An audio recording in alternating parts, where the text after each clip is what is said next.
అందరికీ నమస్కారం అండి. సో, ఈ దినాలల్లా, ఈ రోజులల్లా చాలామంది క్రైస్తవ ప్రజలు ఇలాంటి బైబిల్ పట్టుకొని మా దేవుడు గొప్ప, మా దేవుడు గొప్ప అని చెప్పుకుంటూ ఊరంతా తిరుగుతుంటారు. సో, అలా అన్నప్పుడుకు మీ దేవుడు గొప్ప అన్నప్పుడు మా దేవుడు గొప్ప కాదా? మీ దేవుడు మీకెంత గొప్పనో మా దేవుడు కూడా మాకు అంతే గొప్ప. మా ముందలకొచ్చి మీ దేవుడు మా దేవుడు గొప్ప, మా దేవుడు గొప్ప అని చెప్తే ఇంతకుముందు గొప్పవాడు కాదా అనిపిస్తుంది. దయచేసి ఆలోచించండి క్రైస్తవ సోదరులారా, ఎవరిని ఎక్కిరించినట్లు అటువంటి ఈ వీడియో కాదు.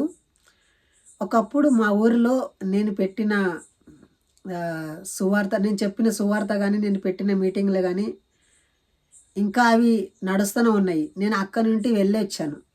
ఇప్పటికీ నాకు అంటుంటారు, మీరే మాకు సువార్త చెప్పారు, మీరే ఈ సంఘాన్ని నిలబెట్టారు, దీని అందరికీ కారణం నువ్వే అని నాకు అంటుంటారు. సో అందుని బట్టి నేను చెప్పేది ఏంటంటే, నిజం తెలుసుకోవాలి అని అందరికీ చెప్తుంటా. దేవుడు అనేటోడు సర్వాన్ని ప్రేమించే దేవుడు, అందరూ క్షేమంగా ఉండే అనేటి దేవుడు. ఆ దేవుడే మనకు కావాలని మనం అనుకుంటాం. కానీ ఈ బైబిల్ అనేది పూర్తిగా చదివాము మేము. అలా కాకుండా బైబిల్ తెలియకుండా మాట్లాడడం అనేది కాదు, అది అజ్ఞానం కిందికి వస్తుంది. బైబిల్ తెలిసి బైబిల్ పరిశీలించి మాట్లాడుతుంటాము. ఎందుకంటే బైబిల్ ఏం చెప్తుందంటే, ఎటు చూసినా నేను ఒక్కటే పర్ఫెక్టు, ఇంకెక్కడ పర్ఫెక్టత లేదు, పరిశుద్ధత లేదు అని చెప్తుంటుంది. సో దయచేసి ఆలోచించండి. బైబిల్లో ఒక వచనం ఉంటుంది, అదేమిటంటే, మీరు మీ దేశములకు వెళ్ళినప్పుడు అక్కడున్న విగ్రహాలన్నింటినీ పడగొట్టరి అని చెప్తుంది. సో దయచేసి ఆలోచించండి. ఆ ఒక వచనం కూడా నేను చూపిస్తాను, మీకు చదివి వినిపిస్తా.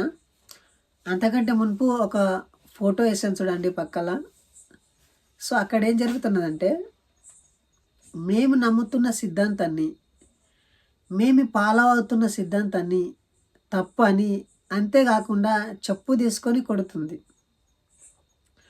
సో అలా చెప్పు తీసుకొని మా దేవి దేవతలని తిడుతూ కొడుతూ రకరకాలుగా హింసిస్తుంటే, అరే తొరే అని కూడా మాట్లాడుతుంటే మేమేం అనరాదా?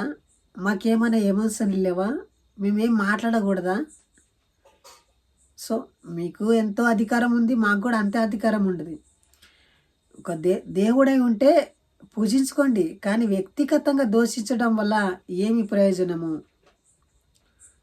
ఇది ఎంతవరకు న్యాయం అంటారు? అది వాళ్ళు చేసేది తప్పు కాదు, ఈ బైబిల్లోనే ఉండదు. చూడండి, ద్వితీయోపదేశ కాండము 7వ అధ్యాయము 5వ వచనంలో ఈ మాట ఉంటుంది. మీరు మీరు మీరు స్వదేనపరచపోయే దేశములకు మీరు వెళ్ళినప్పుడు అక్కడి బలిపీటలన్నీ పడివేసి అగ్ని చేత కాల్చివేయాలని ఉంటుంది.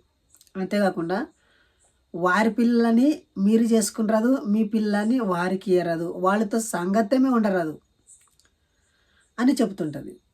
సో మీరు న్యాయంగా ఆలోచించండి, ఎంతమంది హిందూ సోదరులను ఇప్పటికే మార్చేశారు సువార్త అనే పేరుతో. ఆలోచించండి దయచేసి. మరి ఇది ఎంతవరకు న్యాయం అంటారు? సో మరి ఏమన్నా ఒక్క మాట అయినా మాట్లాడితే దాన్ని మళ్ళీ పట్టి మా మతాన్ని దూషించుండు, మా మతం గురించి అలా మాట్లాడుతున్నాడు అని చెప్తుంటారు. సో మనమేమిటంటే నిజమేంటో తెలవాలి. సో దయచేసి ఆలోచించండి. బైబిల్ నమ్మే ప్రతి వ్యక్తి కూడా ఇతరుల మతాలని దూషించకుండా, హింసించకుండా, సో మీరు సువార్త చెప్పుకుంటారంటే మీ దేవుని సంగతి మీరు చెప్పుకుంటారు. ఈ దేవుడు ఒక్కటే కరా, ఇతరుల దేవులు అన్నీ అబద్ధం అన్నప్పుడు అప్పుడు మా దేవుళ్ళు అబద్ధం అవుతారు. సో ఇదే బైబిల్లో రాసిండ్రు 115వ కీర్తనలో, వారి విగ్రహాలకు కండ్లుండి కూడా చూడవు, చెవులుండి కూడా వినవు, మూగుండి కూడా వాసన చూడవు, నోరుండి కూడా మాట్లాడవు. ఇలా ఈ బైబిల్లో రాశారండి. సో మన హిందుత్వం అనేది అన్ని సమానము, సర్వంలో ఉన్న దేవుడే దేవుడు అని చెప్తుంటుంది. కానీ ఈ బైబిల్ మాత్రము మా బైబిల్ ఒక్కటే కరా అని అంటది. యేసుక్రీస్తు రక్షించనీకని వచ్చిండు కదా, ఆయన రక్షించలే. కానీ ఆయన పుట్టినప్పుడు 2000 మంది పిల్లలని హతమారుస్తారు, అన్యాయంగా చంపేస్తారు. చూడండి, దయచేసి ఆలోచించండి. ఇలాంటి సంఘటనలు జరుగుతున్నాయి. క్రైస్తవ సోదరులారా, మీరు మంచిగా మెలకువ తెచ్చుకొని ఎదుటి మనిషిని కూడా ఆలోచన చేసి ఎదుటి మనిషిని కూడా కించపరచకుండా ఉండాలని భావిస్తున్నాను. సో దయచేసి ఆలోచించండి. ఇలాంటి వారి కోసం మీరు ఏమనుకుంటారు మీ మట్టుకు మీరు? సో చాలామంది కామెంట్ చేస్తారంటే, ఇదేదో తప్పుగా చెప్తున్నావు, నీ చెప్పేది అంట తప్పు, అబద్ధం అంటున్నారు. ఏం అబద్ధము? మీరు క్రైస్తవులను వద్దని ప్రార్థన చేసుకోరు, మాకేం అభ్యంతరం లేదు. కానీ హిందూ సహోదరుల దగ్గర వచ్చి బైబిల్ సిద్ధాంతాలు అన్నీ ఫాలో అంటారు. సో ఈవెన్ దావీదు ఎంత భక్తిపరుడుగా ఉంటాడని మీరు అనుకుంటారు. ఆ దావీదు, బైబిల్లో దావీదు ఉంటాడు. ఆ దావీదు తన సొంత సేవకుని నమ్మక ద్రోహం చేశాడు. తన సొంత సేవకుడు ఆ దావీదు పట్ల ఎంత నమ్మకంగా ఉంటాడంటే చాలా విశ్వాసం కలిగి ఉంటాడు. దావీదు అంటాడు, దావీదుని దేవునితో సమానంగా చూస్తాడు. అసలు దావీదు అలాంటి మనిషి ఉంటాడని కూడా ఆ ఒక దావీదు సేవకుడు యాక్సెప్ట్ చేస్తలేడు. అలాంటి వారినే, ఆ నమ్మిన వ్యక్తినే సైన్యంలో తీసుకొచ్చి కత్తితోటి పొడిపించి సంపించాడు. సో ఇలాంటి వారికి మళ్ళీ దావీదు కుమారుడా యేసయ్య అంటాడు. ఈ దావీదు చేసిన కార్యములు ఎలాంటివి అంటే, ఒక అమాయకమైన ఊరియా ఉంటాడు, ఆయనను హత్య చేసి ఆయన సంసారాన్ని నాశనం చేసి. సో దయచేసి ఆలోచించండి, ఇంత భయంకరమైన బైబిల్ బిహేవ్ చేస్తుంటుంది.